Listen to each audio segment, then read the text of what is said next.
dans le sac FPV de Fred Botton.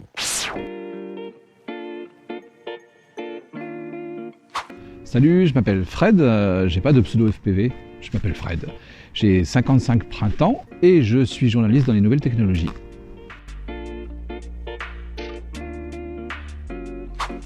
Je fais pas de freestyle, sauf quand je fais les choses totalement involontairement, je fais pas de course. La cinématique, c'est un grand mot pour dire que je filme quand je peux de beaux décors. Et puis le long range, je pratique pas puisque c'est illégal. En fait, je fais des vols plaisir. D'abord, plaisir. Je pratique le FPV depuis 2013. J'ai un souvenir ému de mon premier vol.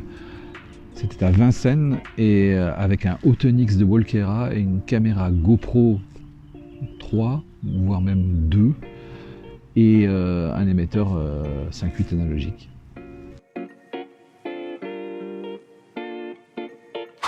Le sac que j'utilise, c'est un sac d'entrée de gamme.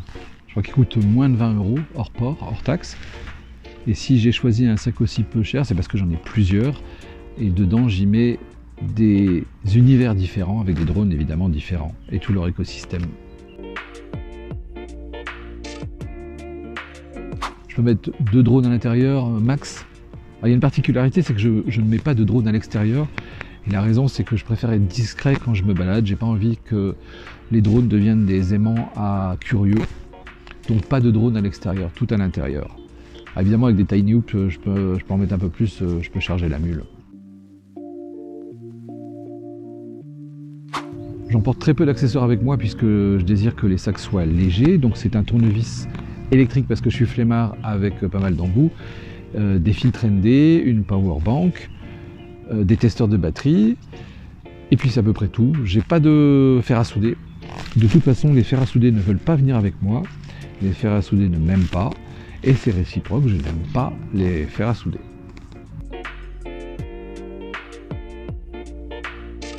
Pour les batteries, je n'ai pas beaucoup de prérogatives. Comme je ne suis pas un excellent pilote, peu importe les caractéristiques des batteries. En ce moment, j'utilise des Ovonic, mais ça peut changer, selon les promotions. Non, j'ai pas de petits tips. Enfin, le gros tip, c'est que je prends un sac super léger, donc je suis pas tenté de prendre tout l'atelier, tout simplement.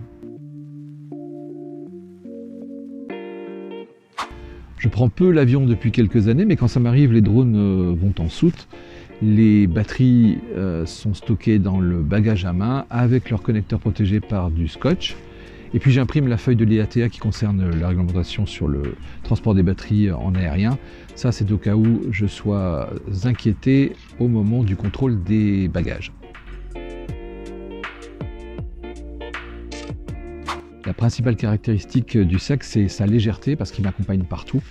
Il n'est pas question qu'en balade, je me transforme en Sherpa avec un sac de 20 kg. Ça dépend du moment. En ce moment, c'est de l'Avata de DJI. Ce sont des machines en O3 de DJI, comme ce Flyu, ou alors mon fidèle DC2 d'iFlight, dans lequel le O3 rentre parfaitement. Et puis pour les petites machines de type Tiny Hoop, c'est du Voxnail de Cadix, tout simplement parce que je peux l'alimenter avec du 1S.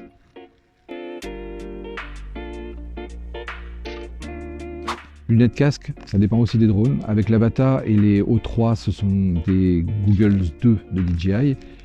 Avec les machines Voxnail, ce sont des Fat Shark Dominator HD O3. Alors je ne peux pas partager avec vous les projets que j'ai en cours. En revanche, je peux partager avec vous la quête que je mène avec Helico Micro depuis 2010. Elle est toute simple, c'est un drone le plus petit possible, le plus léger possible, le plus discret possible, le plus autonome possible, avec la meilleure portée radio, avec le meilleur retour vidéo, et puis si possible avec des fonctionnalités de stabilisation vidéo. Jusqu'à présent, c'était pas tout à fait ça. Là, par exemple, avec le DC2 d'iFlight équipé en O3, on commence à avoir des choses vraiment sympas. Et je me dis que là, les prochaines années vont être super excitantes.